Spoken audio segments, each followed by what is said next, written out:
I'm in Surrey, and I live very close to the North Downs Way, and I've run up and down it an awful lot. It's just really beautiful. It can be hilly, it can be flat, and it can be muddy, it can be dry, so it's my favourite place to go out.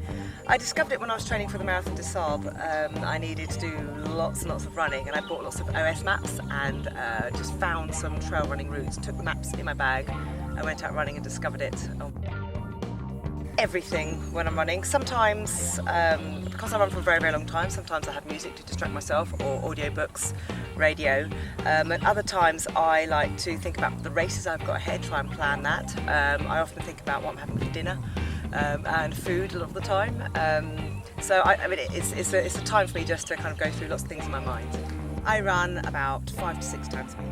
Its averages, depending on what I've got in my race diary. I cater my mileage for my race diary, but I kind of average about 50 miles a week.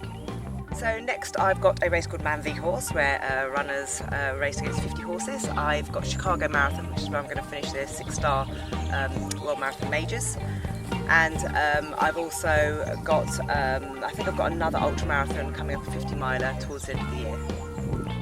For me, one of my favourite places to run is along coast. I like running along coastal paths. I like being by the sea. So I try to find races which take me to coastal paths and running around islands and things.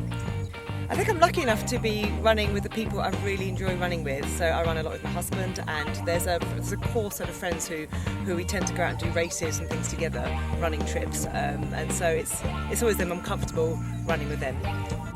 So there are a few. When I first started ultra running, there were hardly any ladies who did it, and there's one particular lady called Mimi Anderson, and I found her blog online, and she was just incredible, a really, really incredible ultra runner, and I've actually met her since, and she's such a really lovely lady.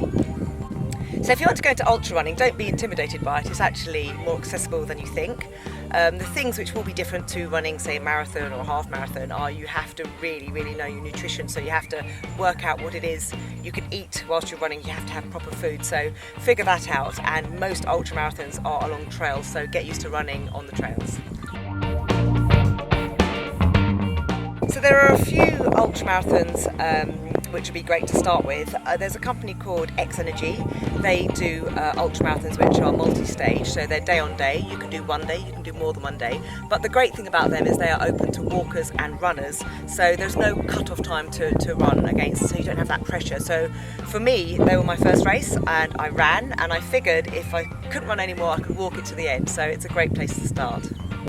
So the best thing to avoid injury, I've discovered, by finding out the hard way, is it's really, really important to do cross-training. When you're sort of doing quite high mileage, you've got to keep your body in check and your core in check. So I try and do a lot of cross-training, and I also try and do some yoga. I'm not the greatest person at stretching, and I find when I do hot yoga once a week, that kind of helps me keep on top of all the niggles.